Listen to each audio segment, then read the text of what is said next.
სწავლობთ.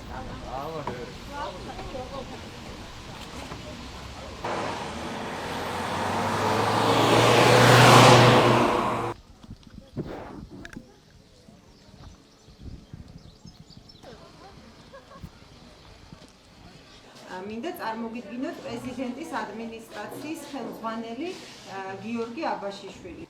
პრეზიდენტმა გავაბარა თქვენთან მოკითხვა და მოგწარმოებოდით. ამ მცირე საწარმოების მართვაში, ბუღალტერულ მართვაში ხელს შეუწყობთ რა ეს ცოდნა. როგორ დაიწყეთ ეს? ერთი თვია პრაქტიკულად. მომდევნოს პრაქტიკას იწყებენ და უკვე ეხლა ახალი კვირი. ხო, ეს კომპიუტერებიც თქვენი პროექტის ფარგლებშია შეძენილი. ეს არის როდსკოტის ფონდი, აქ ჩვენ ამათან გვაქვს ასეთი პროექტი, გაიცანი საქართველო და საუკეთესო მოსწავლეები, ვინც სწავლობს ინგლისურს და კიდე სხვა კომპიუტერი აქვს თუ არ ვცდები, საუკეთესო მოსწავლეები დაყავთ მასწავლებლებს ექსკურსიებზე და ყველაზე ესე იგი გრძელი ექსკურსია იქნება ზაფხულში ზღვაზე. ხო ესეა. ნამდვილად წარმატებული ბავშვები არიან. მადლობა რომ ესეთი აქტიურები ხართ და კარგი ჩართული ხართ. აქედან უბრალოდ ექსკურსიაზე ჩვენთან მიყავით აქედან. ძალიან მომწონს რომ ექსკურსიებზე დავდივარ და ისიც ვიცი რომ ძალიან კარგი მოსწავლეები წავიდნენ მარტო ექსკურსიაზე და ეს სტიმულს აძლევს რომ უკეთ ვისწავლო და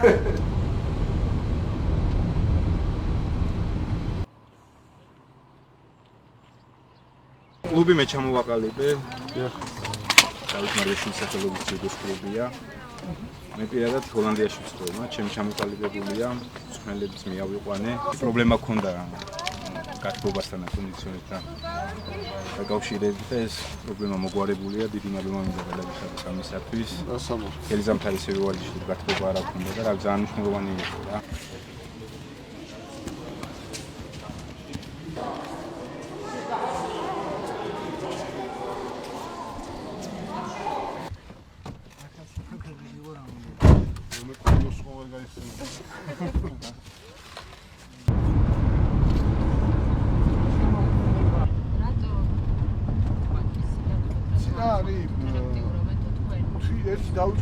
ძალიან აქტიურები არიან.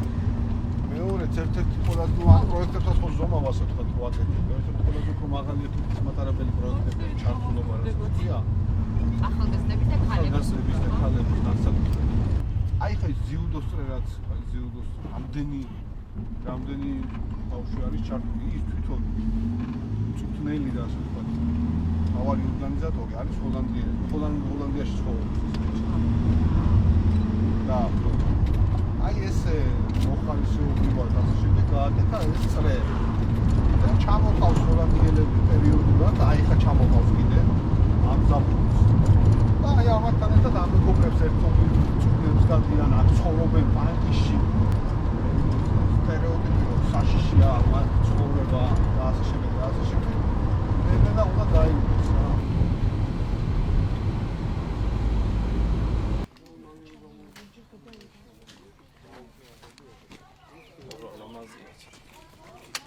ესე იგი რა ხდება ახლა ნახე. გამარჯობათ მოგესალმებით.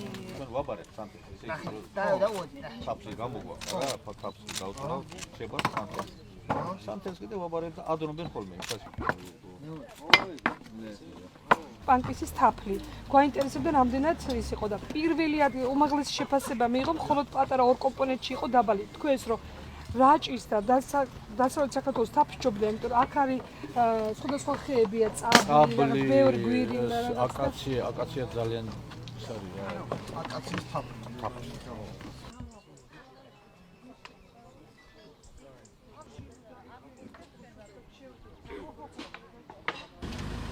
მოგდან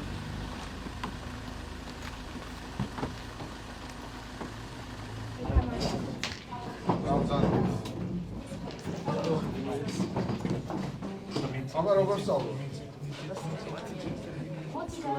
ხო, ეხლა ვორჩი წვრილი. ვორჩი წვრილი. ხო, აი ეს მზადდება და მე თამაშობ. ეს რა გქონდა? ეს არის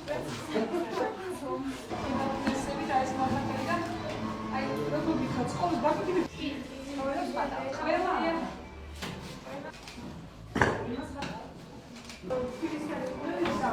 ხარჯები და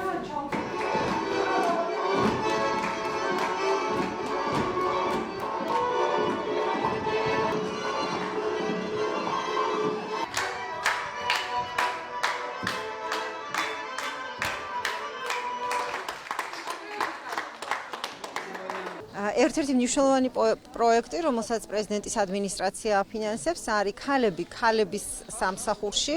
ამ პროექტს ახორციელებს პანკისის უხუცეს ქალთა საბჭო და მნიშვნელოვანია, იმიტომ რომ ხშირად არის შემთხვევები, როდესაც პანკისელმა ქალებმა არ იციან თავიანთი უფლებების შესახებ. შეიძლება ზოგჯერ ისინი არიან ირიბი ან პირდაპირი ძალადობის მსხვერპლი, მაგრამ ისინი ამას ვერ აცნობიერებენ. აი ამ პროექტის ფარგლებში ჩვენ ვეხმარებით ქალებს სხვადასხვა შემთხვევებში, რომ თუ ისინი არიან ძალადობის მსხვერპლი და თუ კი ვთქვათ განქორწინების შემთხვევაში მათ ტრადიციის თანახმად ერთმევათ ბავშვების თავიანთად დატოვების უფლება მიმართონ სასამართლოს. ეს ვფიქრობ ძალიან მნიშვნელოვანია და უპრეცედენტოა, იმიტომ რომ მოგეხსენებათ ძალიან იშვიათია შემთხვევები, როდესაც ქალი პანკისიდან მიდის სასამართლოში.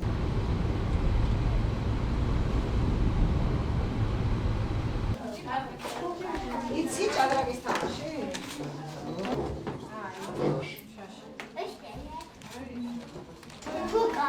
თუკა და რაღაცა.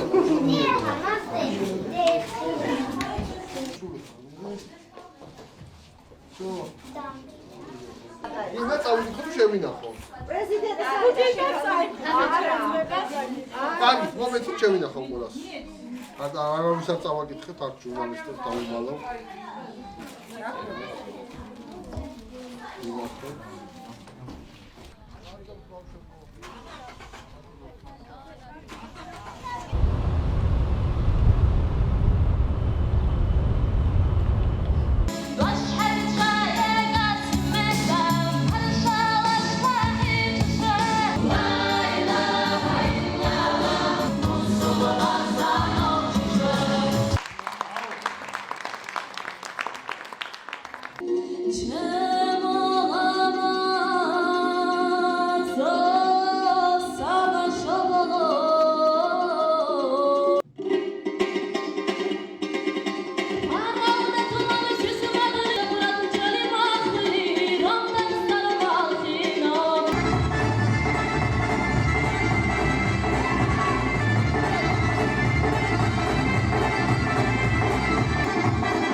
მაგრები იყვნენ. ის გოგო ხო ის ახალგაზრდა გოგო რომელიც იყო ხო მაგრამ გული ხმა ქონდა ხო საოცარი.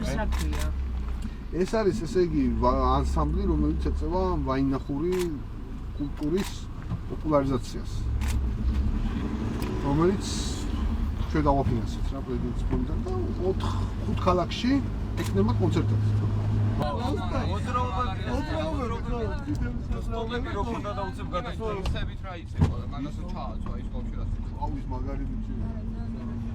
დაახლოებით 2 წელია საქართველოს პრეზიდენტის სარეზერვო ფონდიდან პანკისის მიმართულებით პანკისის ხეობაში არაერთი პროექტი ფინანსდება, თუმცა განსაკუთრებით გააქტიურდა პროექტების რაოდენობა, მასში ჩართულ პირთა რაოდენობა პრეზიდენტის ვიზიტის შემდეგ პანკისის ხეობაში, ეს იყო სულ რამოდენიმე თვის წინ. ამის შემდგომ უკვე 200 პროექტზე მეტი არის განხორციელებული და მიმდინარე პანკისის ხეობაში, რომელიც ერთი ნაწილი ჩვენ დღეს დავათვალიერეთ. ძირითადი აქცენტი კეთდება განათლებაზე, როგორც ახალგაზრდების ნაწილში, ისე მთლიანობაში განვითარებაზე და გადამზადებაზე, მათ შორის შუა ასაკის მოქალაქეებისათვის. ჩვენ ხედავთ, რომ ძალიან მაღალია ეს ჩართულობა და სწორედ ასეთი ტიპის საგანმანათლებლო პროექტები ხელს უწყობს მათი შემდგომი დასაქმების ზრდას, უფრო მეტ დატვირთვას, უფრო მეტ დაკავებას ასეთი ტიპის განვითარებაზე ორიენტირებული პროექტების საქმიანობაში.